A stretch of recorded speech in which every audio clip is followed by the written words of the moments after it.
C'est parti pour ce nouveau webinaire sur les 4 erreurs à éviter dans la création de vidéos pour votre cabinet d'expertise comptable. Et ça marche pour toutes les entreprises, bien sûr. Donc, ce webinaire, comme d'habitude, c'est interactif, c'est enregistré. Vous pourrez accéder au replay. Mais bon, vous avez compris que le but, c'est que ce soit interactif. Donc, plus vous posez des questions en direct, plus vous pourrez avoir de réponses. Et puis, voilà, vous pouvez utiliser le chat pour discuter ou l'onglet questions directement pour interagir.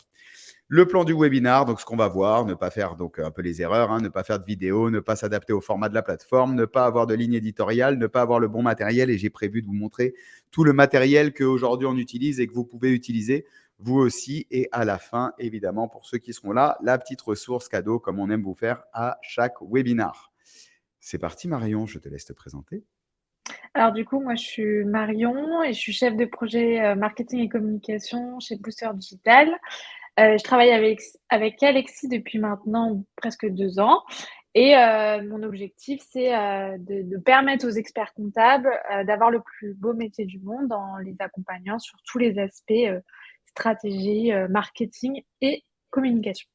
Mais j'aurais pas dit mieux, bravo, qu'est-ce que c'est une belle présentation. Et pour ma part, je m'appelle Alexis Sama, j'ai créé Booster Digital il y a 4 ans et comme Marion, ma mission est de permettre aux experts comptables et à leurs équipes d'avoir le plus beau métier du monde. Donc, la première erreur, c'est de ne pas faire de vidéo puisque aujourd'hui, en fait, tous les algos, même LinkedIn, commencent à pousser réellement la vidéo alors qu'avant, ce n'était pas vraiment le cas. Et donc, la vidéo devient un outil indispensable de votre arsenal de communication et de votre arsenal marketing, que ce soit d'ailleurs à tous les niveaux, que ce soit au niveau de l'acquisition de prospects, que ce soit au niveau de la communication interne, que ce soit au niveau de la communication client. La vidéo au sens large, c'est vraiment un outil que vous devez prendre en main et qui peut d'ailleurs maintenant se prendre en main quand même à moindre coût.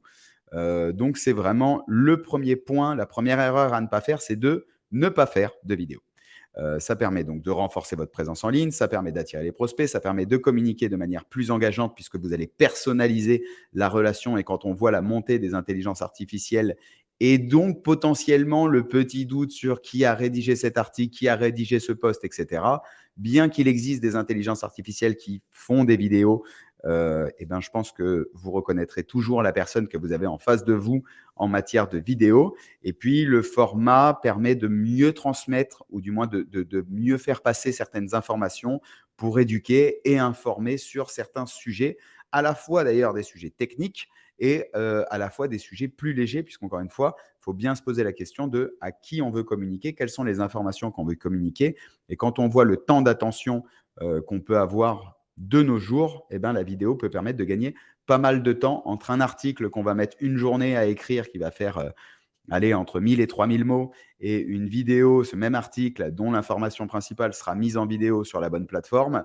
Il y a plus de chances qu'on touche plus de monde avec la vidéo qu'avec l'article, bien qu'après on pourrait dire que l'article travaille le référencement naturel, etc. Mais les gens lisent-ils vraiment les articles de 3000 mots entre vous et moi? Je ne sais pas, je m'interroge et je suis curieux de voir vos réponses sur ce sujet. Donc voilà la première erreur qu'il ne faut pas faire. On y va vite sur les erreurs. Le but, c'est que ce soit interactif et qu'on puisse aussi vous montrer à la fin un peu le matériel que vous pouvez mettre en place dans vos cabinets ou dans vos entreprises. La deuxième erreur, c'est de ne pas s'adapter à la plateforme. Aujourd'hui, il existe une tonne de plateformes. Franchement, elles sont extrêmement larges. Elles fonctionnent toutes avec leurs algorithmes. Et l'idée, c'est vraiment de savoir dans quelle plateforme vous allez, pour quelle plateforme du moins, vous allez produire quel type de contenu. Grosso modo, si on récap, vous avez déjà le format short en vidéo. Donc, le format short, c'est ce qui va être, si je prends le short au sens de YouTube, c'est ce qui va être moins d'une minute. Et YouTube étant connu pour ses vidéos plus longues et s'étant fait tailler des croupières par les réels d'Instagram et TikTok, il développe de plus en plus et il pousse de plus en plus l'algorithme sur le format short, donc moins d'une minute. Et c'est l'occasion de vraiment venir saisir cette opportunité. Hier encore, franchement, j'étais sur YouTube et je vois une vidéo, pour vous donner une idée, je vois une vidéo d'un cabinet en ligne qui s'intitule comment choisir son expert comptable ou non, qui était à quoi sert un expert comptable. La vidéo short, elle fait moins d'une minute. elle était sortie il n'y a pas longtemps, elle avait déjà 5000 vues. Et évidemment, tout était bien logoté avec le logo du cabinet, c'était bien fait et on voyait bien et avec à la fin un call to action qui disait que si vous avez besoin d'un expert comptable, vous pouvez aller sur bip. Donc ça a été vraiment saisi, ça a été vraiment saisi à ce moment-là.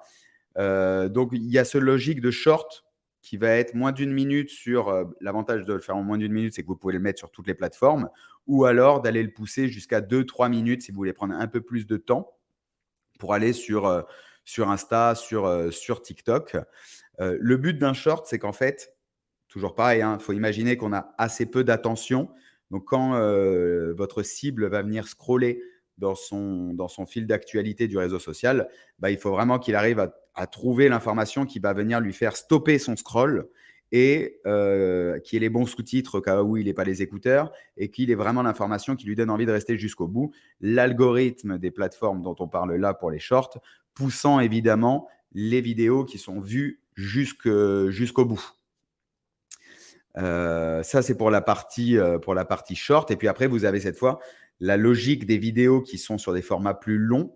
Donc là, on recommande de les héberger plutôt sur YouTube que Vimeo ou autre, parce que sur YouTube, l'avantage, c'est que vous avez cette capacité de découvrabilité en faisant bien le bon titre, la bonne miniature, la bonne description. En fait, YouTube va venir dans votre stratégie marketing potentiellement rajouter une brique dans la logique de SEO, de référencement naturel. C'est la même maison, donc ça fonctionne de la même manière. Plus vous remplirez les informations, plus vous ferez une bonne description, plus vous ferez des liens entre vos vidéos, plus la personne, le viewer, passera de temps sur votre vidéo, sur votre chaîne, sur vos vidéos, plus il passera de temps sur la plateforme, plus vous aurez de chances d'être découvert. Et lorsqu'on sait qu'un cabinet d'expertise comptable parle potentiellement à une cible assez large, puisque si on prend les entrepreneurs, si on prend les associations, si on prend tout ça, vous avez tout de suite la possibilité de rencontrer beaucoup de monde par votre chaîne YouTube. Et encore une fois, il faut voir les chaînes YouTube sur les formats longs, un petit peu dans la même logique que des contenus de qualité dont je parlais tout à l'heure en termes de SEO, qui sont des contenus longs, comme un investissement, comme de l'actif, et non pas simplement comme, là où un short est un peu plus le cas, quelque chose de très éphémère.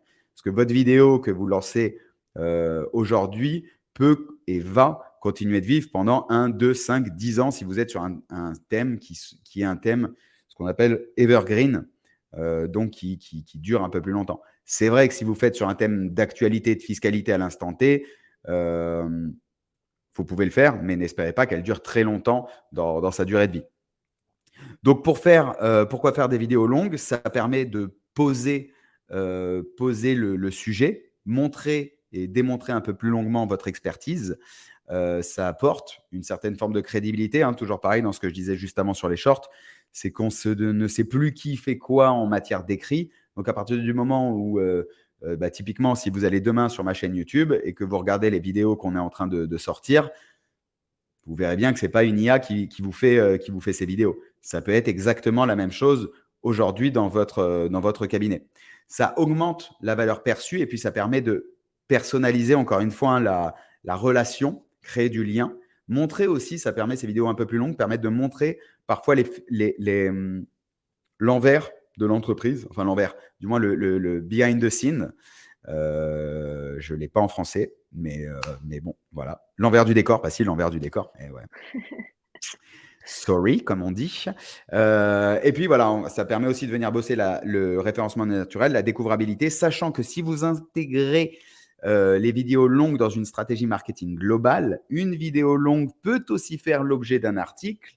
Et sur votre site internet, si vous avez hébergé votre vidéo sur YouTube, vous pouvez le mettre aussi, par exemple, en haut de votre article, qui fait que votre visiteur regardera cette vidéo potentiellement aussi sur votre site internet et ainsi, ce visiteur restera plus longtemps sur votre page. Et pour les responsables marketing qui sont dans la salle aujourd'hui, vous savez combien c'est important d'avoir quelqu'un qui reste longtemps sur vos pages et qui potentiellement peut aller d'une page à l'autre. Toi-même, tu sais, comme on dit, dans le milieu.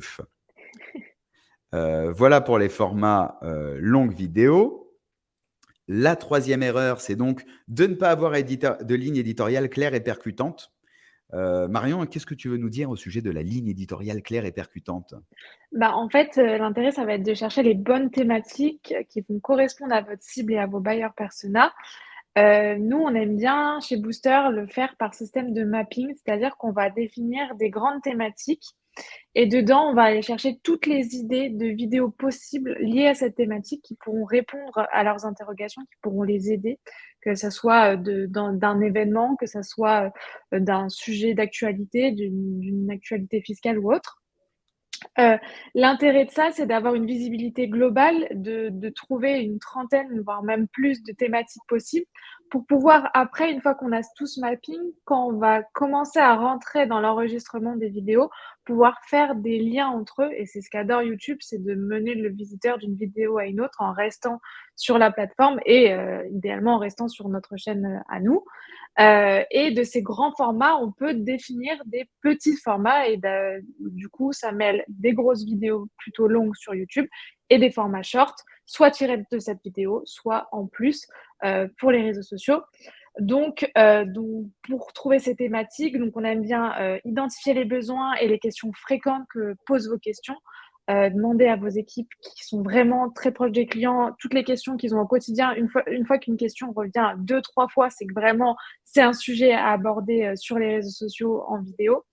De se tenir au courant de toutes les dernières actualités, ça peut faire l'objet d'une vidéo.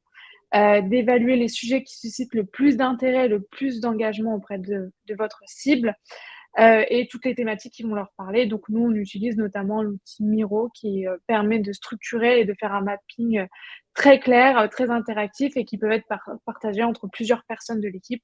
L'intérêt, c'est que chacun puisse, ramener les thématiques qu'il a en tête et qu'il a entendues auprès des clients.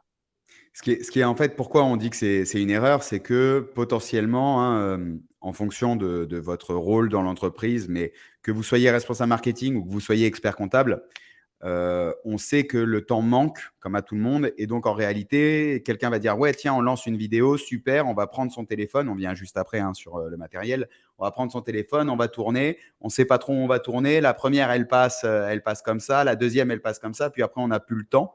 On ne les fait pas. On n'est pas organisé dans la prod. Et puis, en plus, on est un peu déçu, hein, parce que si on en fait une, deux, bah, généralement, une, deux, il ne faut pas s'attendre à ce que le monde vous attende, hein, quand on voit le nombre de vidéos qui sont mises en ligne sur YouTube. Je pense, à moins que vous soyez un ultra imminent et que vous ayez une énorme notoriété, type Michael Jordan qui créerait sa chaîne YouTube pour expliquer comment faire un dunk, pourquoi pas. Mais sinon, si ce n'est pas le cas, il y a peu de monde qui nous attend. Donc en fait, YouTube, c'est la même logique que le SEO. On est là sur du long terme. L'avantage, si vous vous lancez maintenant dans une stratégie de vidéo et que vous avez déjà une base de données client ou une communauté sur les réseaux sociaux, c'est que vous allez pouvoir vous appuyer sur les différents points de contact que vous avez pour faire la promotion, cette fois de votre chaîne et de votre contenu qui est différenciant. Mais ce qu'il faut bien voir, et c'est pour ça qu'encore une fois, j'insiste sur cette logique dès le départ de faire ce gros travail stratégique. Et en effet, nous, on utilise Miro pour avoir cette cartographie et avoir cette visibilité de savoir quelle thématique va venir parler avec quelle thématique pour faire des liens en fait directement, puisque vous allez pouvoir parler potentiellement un jour dans une journée de shooting de la thématique A, et le mois suivant, vous allez tourner le shooting de la thématique B.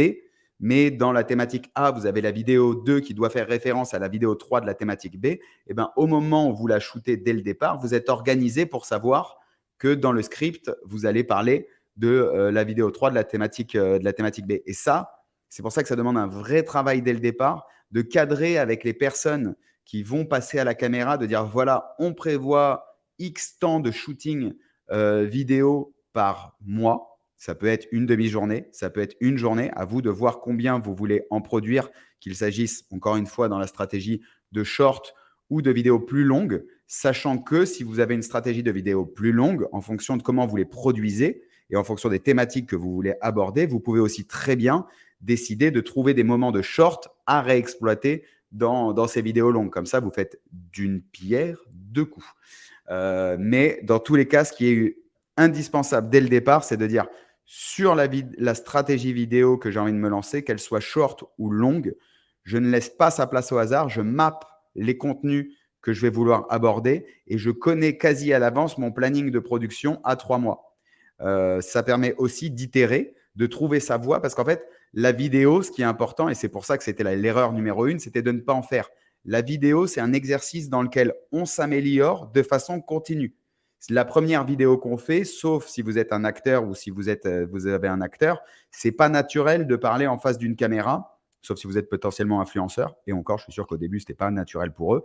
Mais c'est pas naturel de parler en face d'une caméra, de trouver le juste ton, de trouver l'équilibre entre je suis un expert et dois m'adresser directement à mon audience, d'être capable de s'y retrouver dans son échange, de comprendre comment on fait des prises aussi pour pas revenir à chaque fois au début. Donc, en fait, il y a vraiment un temps d'apprentissage, et c'est pour ça qu'aussi on voulait faire ce webinaire aujourd'hui, c'était vraiment de dire, OK, c'est indispensable dans vos stratégies, et plus vite vous vous lancez dedans, plus vite vous apprendrez les rudiments de la vidéo, et plus vite vous pourrez avoir des contenus qui seront de meilleure qualité. Mais le seul moyen de le faire sans se décourager, c'est d'avoir fait ce travail initial dès le départ, de dire, voilà le mapping de contenu que je veux aborder. Est-ce que tout le monde est OK avec ça? Est-ce que chacun de ces contenus répond à une question et passe un message? Et qui chez nous va les faire? Voilà ce sur quoi je voulais revenir un petit peu parce que c'est très, très, très, très, très, très, très, très, très important de bien mapper tout ça en amont. Du coup, en fait, une fois qu'on sait quelle vidéo on veut faire, là, pour éviter ce moment du je suis à l'aise à la caméra, t'inquiète, je vais le faire, ça va être nickel, on passe quand même à l'étape du script. Alors, sans partir sur le principe de rédiger, à vous de voir quel niveau vous êtes à l'aise, mais sans aller au début jusqu'à rédiger mot par mot. Ça, on le verra peut-être plus tard si vous voulez utiliser un prompteur. Et là encore, la logique d'un prompteur demande un peu d'exercice. Plus vite on s'y met, plus vite ça s'apprend. Mais déjà, en fait, dès le départ, d'avoir une bonne structure de chacune des vidéos. Une fois que vous avez le mapping de tous les thèmes que vous souhaitez aborder, eh ben, chaque vidéo a son script, et dans son script, on retrouve le thème, on retrouve la cible exacte, parce qu'encore une fois, si vous voulez que votre message passe, encore faut-il qu'il soit directement adressé à quelqu'un. Si vous parlez au créateur, vous ne parlez pas de la même manière au créateur qu'aux repreneurs d'entreprise. Et quand on sait, alors, si je prends le temps d'attention pour capter quelqu'un sur une vidéo sur les réseaux sociaux, donc je parle du format short, ça va être 3 secondes. Donc, imaginez qu'en 3 secondes, vous avez intérêt à percuter directement votre cible pour qu'elle reste environ 1 minute chez vous. Et si on prend le format un peu plus long sur YouTube, si vous avez la bonne vignette avec le bon titre, la bonne description, vous avez grosso modo 30 secondes pour accrocher la personne. Donc, si je vous donne mon exemple, dans une vidéo qui va sortir prochainement sur la chaîne YouTube qui est dédiée aux créateurs de cabinets, clairement, je viens les catch, j'argumente, en tout cas, j'ai construit mon script en disant le thème de la vidéo, c'est les je peux le dire, de toute façon, elle sortira après ce replay. Donc, c'est les erreurs à faire, à ne pas faire, ou les erreurs que vous allez faire lors de la création de votre cabinet. La cible, c'est donc les créateurs en devenir de cabinet, ou potentiellement ceux qui viennent de le créer. Le message, c'est qu'il y a des pièges dans lesquels on va tomber, et quand on regarde dans cette vidéo jusqu'au bout, parce qu'au bout, il y a un petit bonus, évidemment, parce que question de watch time, comme je vous ai dit, il faut rester le plus longtemps possible sur la plateforme pour que la vidéo soit un peu plus poussée. Donc, le message, c'est qu'il y a des erreurs, mais qu'on peut éviter ces erreurs. Et la promesse, justement, c'est qu'à la fin de la vidéo, vous aurez toutes les clés pour pas faire cette erreur. Donc, je n'ai pas été à ce moment-là dans le script de cette vidéo que je viens de vous décrire jusqu'au détail de rédiger les points par point de ce qu'on a à émettre. Je connais mes 5 erreurs, je sais ce que je veux dire dedans. Et puis, à ce moment-là, on peut partir dans la production de la vidéo. Mais sans script, et puis c'est ce qu'on a fait au début. C'est pour ça que je vous dis mieux vaut qu'on commence, comme ça on évite les erreurs. Au début, on pensait pouvoir passer outre les scripts, mais en réalité, on passe beaucoup plus de temps. Et puis, le message n'est pas construit. Encore une fois, on a tellement bombardé de contenu aujourd'hui que mieux vaut prendre le temps de bien construire son script en avance pour que le message passe bien et que l'information soit transmise. Donc, le script, indispensable, et peut-être qu'on a une surprise pour ceux qui restent jusqu'à la fin afin d'obtenir quelque chose. Les étapes de la rédaction, donc l'introduction, le plan de la vidéo, la conclusion. Je pense que Alexis a quelques problèmes de connexion. Du coup, je vais prendre le relais. Donc, l'idée, c'est d'avoir une introduction claire pour vraiment captiver l'auditeur dès le départ de la vidéo. c'est dans les premières secondes qu'il sait s'il va rester jusqu'au bout ou pas et de pouvoir le garder tout le long. Donc l'idée, c'est de mettre des points interactifs tout au long de la vidéo pour qu'il puisse se repérer et l'inscrire dans la description. Voilà, vous pouvez noter tous les points que vous souhaitez aborder, pour pouvoir, construire votre plan de vidéo et que ça soit clair à l'avance et surtout la conclusion, c'est de récapituler tout ce que vous venez de dire, d'appeler à l'action, donc à suivre ou à, aller voir une autre vidéo et d'offrir, à la prochaine étape, pourquoi pas une ressource, supplémentaire, de remercier, de s'abonner et cetera. Bon ça, vous avez dû, avoir l'habitude d'en entendre et nous ce qu'on adore, c'est, de dynamiser les vidéos en intégrant des petits gifs, des b-rolls, des petits effets qui vont permettre de faire des transitions entre les idées et que l'auditeur soit un petit peu plus captivé que si on restait sur un plan, face caméra, pendant, 10 minutes. Ah, on a retrouvé Alexis. Tout à fait, merci, merci Marion. Le web, comme on dit, les internets. Bref, je reprends du coup, pardon, sur la quatrième erreur qui est de ne pas avoir le bon matériel. Et donc, du coup, j'ai vraiment envie de partager, hop là, de partager avec vous le matériel. Donc, la base de la base, en fonction de ce que vous voulez faire, hein, que vous vouliez faire du short ou du long, la logique est un peu la même. Une caméra ou un iPhone Pro, Oui. ça fait déjà très, très bien le taf. À partir du 12 Pro, c'est nickel. Si vraiment vous devez faire des vidéos avec, je vous conseillerais le 12 Pro Max ou à partir du 12 Pro Max, parce que mine de rien, l'écran, c'est quand même, ça va venir jouer, ça va venir jouer un peu dessus. Donc un investissement initial, mais pratique. En tout cas, plus pratique de commencer avec un iPhone 12 Pro Max qu'avec une caméra, un trépied que je vous montre juste après, un micro que je vous montre juste après et des lumières. C'est vraiment la base de la base de la base. Donc, ce que je vous disais sur la partie caméra, c'est soit voilà, un iPhone 12 Pro Max avec lequel, si vous voulez voir un peu ce que ça peut donner. En fait, pourquoi je vous dis un iPhone, c'est que c'est plus simple pour faire les shorts que vous allez mettre sur les réseaux sociaux, de le tourner directement sur le téléphone, le monter avec un outil qui s'appelle CapCut, par exemple.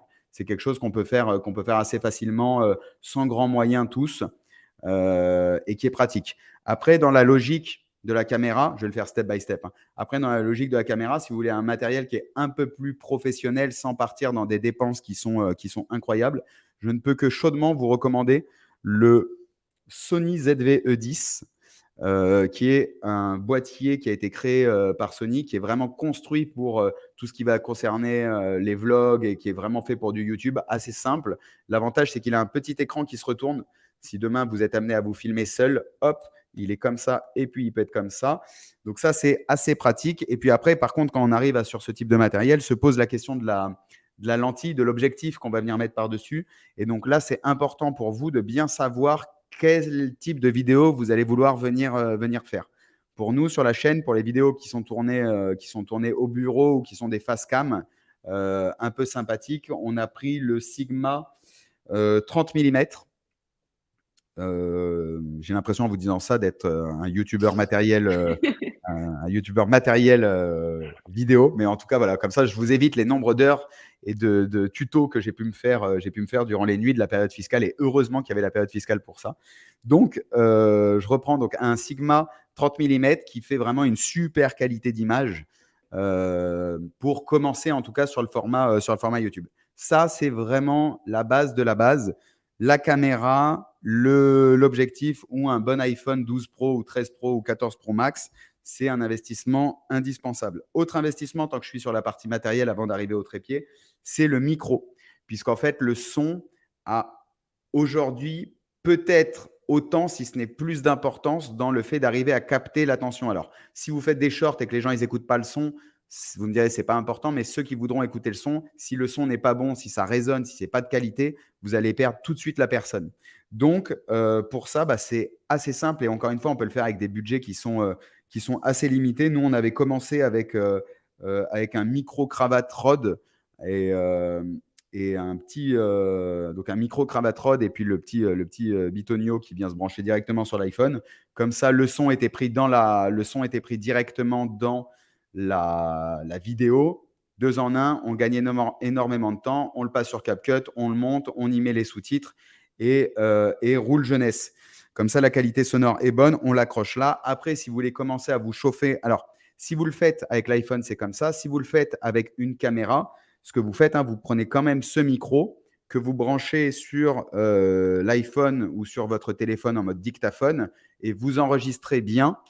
Et puis, vous faites un clap. Pensez bien, lorsque vous filmez, même si c'est des shorts, à faire un clap au début pour que vous puissiez, si besoin, de déconnecter la partie sonore de la partie vidéo, savoir quand est-ce que ça commence. Ça se voit, du coup, il y a d'un coup un gros pic comme ça. Donc ça, c'est assez important.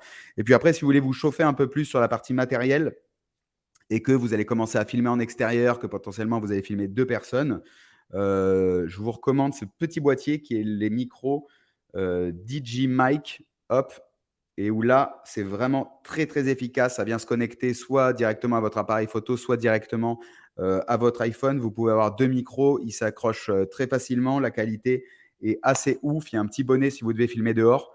Donc, gros investissement, un peu plus cher, hein, forcément. Je pense que celui-là, pour vous donner une idée, il faudrait voir sur Amazon, hein, mais de mémoire, ça doit être un truc comme 50 balles. Là, on est plutôt autour des 300 balles. Mais encore une fois, hein, lorsqu'on va faire de la vidéo, c'est du long terme. Donc, il faut le penser vraiment, vraiment long terme. Si c'est pour commencer, le micro-cravate fait très, très bien l'affaire. Un trépied. Donc là, il y a 2 options. Toujours pareil, hein, vous allez checker sur Amazon sur un premier trépied. À partir du moment où vous allez utiliser l'iPhone, pas besoin de prendre des trépieds de ouf, hein. Je pense que les premiers trépieds à 50 balles, ils font largement l'affaire. Histoire de poser son téléphone dessus, d'avoir le bon réglage, et après vous pourrez itérer en fonction de la distance que vous voulez. La question se pose un peu plus la question du trépied se pose un peu plus lorsque vous allez utiliser une caméra avec le prompteur, parce que le prompteur est quelque chose qui est un peu plus lourd, et du coup, dans ce cas-là, dans le choix du trépied, il faut tout de suite penser à regarder les trépieds, cette fois plutôt vidéo que photo, sur lesquels on peut soutenir une charge de grosso modo à partir de 8 kg. Le prompteur plus l'appareil photo, ça pèse un peu, et si ça marchera pas sur le trépied photo. Et autre élément qui est indispensable pour moi, qui est au même titre que le micro, c'est les lumières. Et les lumières, parce qu'en fait, c'est là où ça va permettre de tout changer. Alors, il y a plein de tutos sur YouTube sur comment on fait des lumières à 3 points, histoire de mettre déjà quelque chose en fond, créer une distance. Mais sans aller jusque-là, parce que si je prends l'exemple le plus simple qui est de faire du short, ben, ça peut être potentiellement d'acheter ces petits panneaux de LED qui, dans l'idée, je vais vous montrer un peu la différence, hein. Hop, là, je viens de l'allumer. Et ne serait-ce que si je le mets comme ça, bon là, en fait, j'ai une autre light, donc ça ne se voit pas trop, mais ça éclaire déjà un peu plus la personne. Parce qu'en réalité, lorsque vous allez faire de la vidéo, si vous voulez faire une bonne lumière et que vous vous basez que sur la lumière extérieure, déjà, ça va être compliqué parce que la lumière est changeante, et si le tournage dure longtemps, bah, vous allez voir que votre lumière n'est pas du tout la même à chaque fois. Donc, en fait, lorsque vous tournez dans un endroit sombre, c'est plus simple parce que vous avez la main sur la lumière. Et puis, dans tous les cas, même s'il y a une source de lumière extérieure, le fait de mettre une autre lumière juste ici, parce que j'en ai mis une juste ici, ça permet en fait de choisir l'éclairage que vous allez faire sur la personne que vous allez mettre au centre en fait de l'attention et de votre cadrage. Donc, les lumières à ne pas négliger. Vous avez plein de petites lumières sur Amazon, des LED pour commencer, ça fait très bien l'affaire avant de partir dans comment on équipe le studio avec d'autres types de lights un peu plus professionnels. Mais voilà, ces premières lights, je dirais, ça fait très très bien l'affaire, ça vaut pas très très cher. Et puis après, aujourd'hui, on est passé sur d'autres types de lights. Notamment, hop là, je vous les montre aussi, mais si vous voulez directement y être habillé, hein, deux lights qui sont un peu plus ambiance Hollywood, et qui permettent là encore de régler plus en finesse les jaunes, la chaleur, etc. En tout cas, je dirais pour commencer, mais même sur les shorts, c'est super important. Une bonne caméra, donc un iPhone Pro Max ou une caméra, encore une fois, le ZVE10 avec le bon objectif, ça fonctionne très bien. Le micro, la qualité sonore. La qualité sonore est indispensable pour garder au max la personne. Et les lights, vraiment indispensable aussi.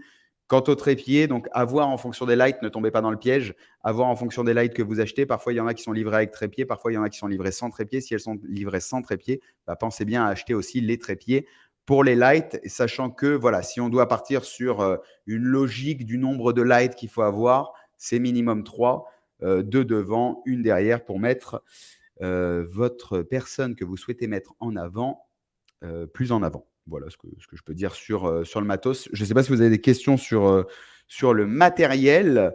J'en profite pour vous balancer des petits tips de tournage du coup. avant qu'on a pu que je puisse répondre. expérimenter. Ouais, les petits tips. Donc en fait, idéalement, habillez-vous en foncé. Voilà, je viens de vous donner un contre-exemple, avec ce t-shirt blanc, mais par exemple, je ne ferai pas de vidéo avec un t-shirt blanc ou avec une chemise blanche, ce qui m'attriste entre vous et moi énormément puisque je ne m'habille qu'avec des t-shirts blancs et des chemises blanches. Donc je suis un peu, j'ai été obligé d'acheter des tenues. Je sais, c'est terrible, hein. On se fait vraiment des sacrifices chez Booster Digital pour pouvoir faire des vidéos. Mais voilà, petit tip, c'est surtout, bah, je sais que si vous bossez avec des experts comptables et qui sont habillés avec une chemise blanche et qu'ils ne sont pas très chauds pour venir faire le tournage et que vous tournez et qu'en fait on se rend compte que la chemise blanche, bah, c'était pas le top, donc c'est dommage. Donc ça, au moins, vous pouvez d'ores et déjà prévoir de vous habiller en foncé. Et d'ailleurs, ça vaut aussi s'ils sont amenés à faire des passages télé. D'ailleurs, c'est une petit tips aussi, hein, un passage télé, plus vous serez habillé en foncé, mieux ce sera. Et donc, si vous êtes responsable marketing et que vous devez faire des tenues qui sont floquées, bah, pensez à les faire aussi en déclinaison foncée.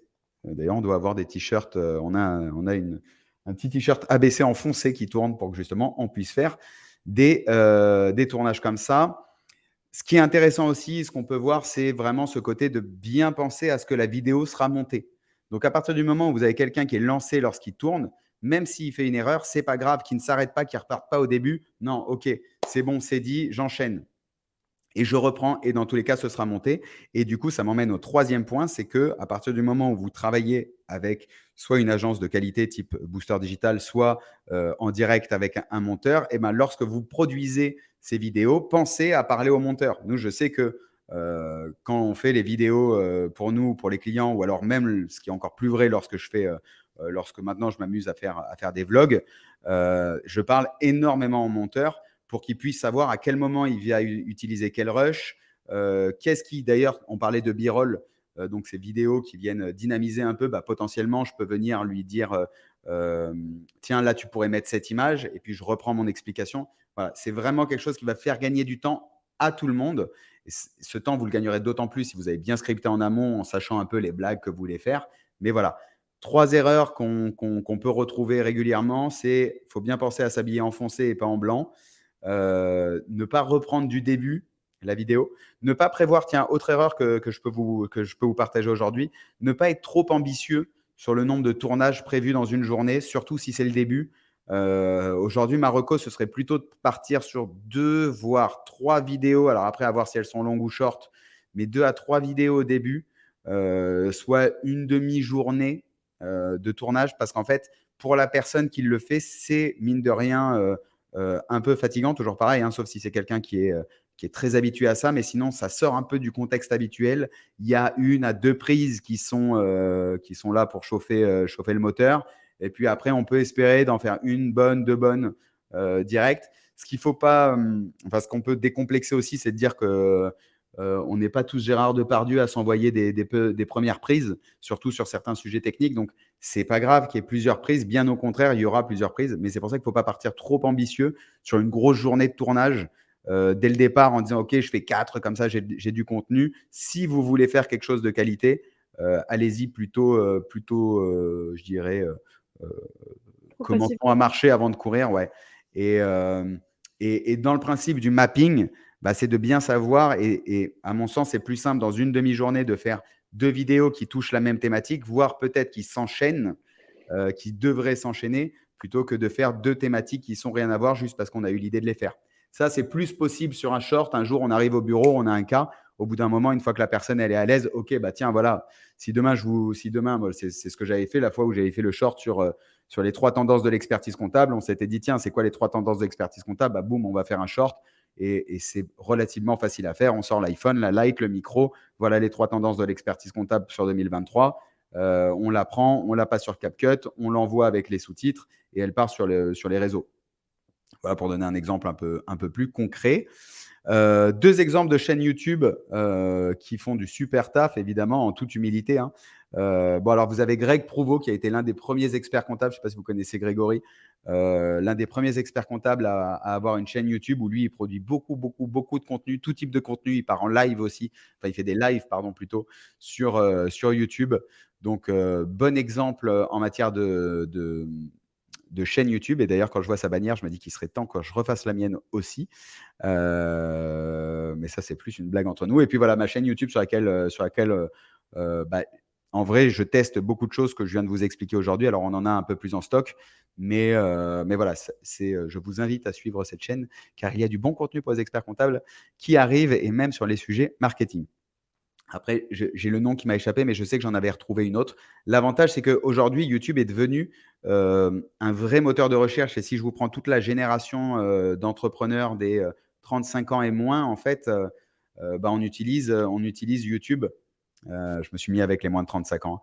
On utilise YouTube pour beaucoup de choses.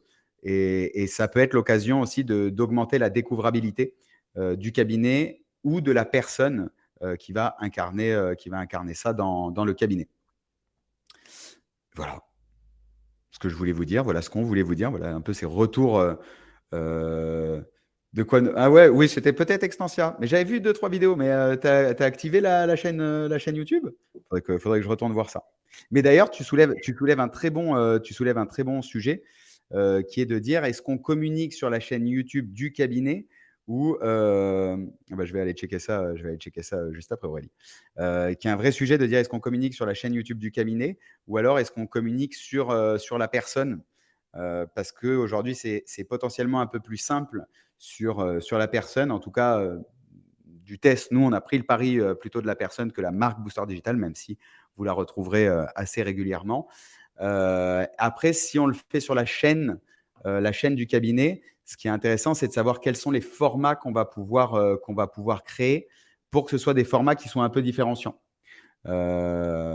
Toujours pareil, en fait, on est tous aujourd'hui à la recherche de formats différents. Et donc, l'idée, c'est quels sont les formats qu'on va pouvoir créer sous la marque d'un cabinet d'expertise comptable qui vont pouvoir parler à nos différentes audiences, que ce soit les sujets de marque employeur, que ce soit les sujets de création d'entreprise, d'organisation, de recherche de financement, bref, tous les sujets que vous pouvez vouloir aller consulter. Et surtout, tout ce job un peu SEO, qui est la même logique de recherche de mots-clés que peuvent taper, de requêtes que peuvent taper les personnes qui sont dans votre audience cible. C'est pour ça que la logique SEO est assez proche dans la stratégie de contenu vidéo. Et du coup, voici nos coordonnées. Si on n'est pas encore connecté sur LinkedIn, quoi? J'y crois même pas, mais c'est possible. Et donc, du coup, vous savez où nous retrouver, Marion d'Oliveira, Alexis Lama. Si cet nouvel épisode du webinaire vous a plu, tiens, on vous fait un nouveau webinaire le mois prochain, juste avant les vacances, sur une autre thématique qu'on n'a pas encore abordée, qui peut être assez cool. Et d'ailleurs, ça me fait penser qu'on ne l'a pas encore organisé, Marion. On l'a organisé, mais pas vraiment, qui va toucher, je ne vous dis pas, comme ça vous recevrez l'invitation, mais belle thématique, qu'on soit au market ou qu'on soit expert comptable. Ravi de partager ça en piste de réflexion juste avant l'été. Voilà, je vais vous dire, dites-nous en commentaire ce que vous en avez pensé. Mais merci Aurélie, merci Thomas. Merci à tous. 12h42, le planning est presque tenu. Marion, merci énormément, encore une fois. Plus parler de toi que toi la dernière fois, mais comme ça, Exactement. On a inversé les rôles. Allez, comme ça, ça fait du bien. La prochaine fois, allez, je te laisse le prochain. Non, je déconne, je vais le faire le prochain. Merci Aurélie, merci Thomas, merci à tous et je vous souhaite un très bon appétit et je vous dis à très vite pour un nouveau webinaire ou sur les réseaux ou sur les chaînes YouTube. Ciao, ciao. Ciao.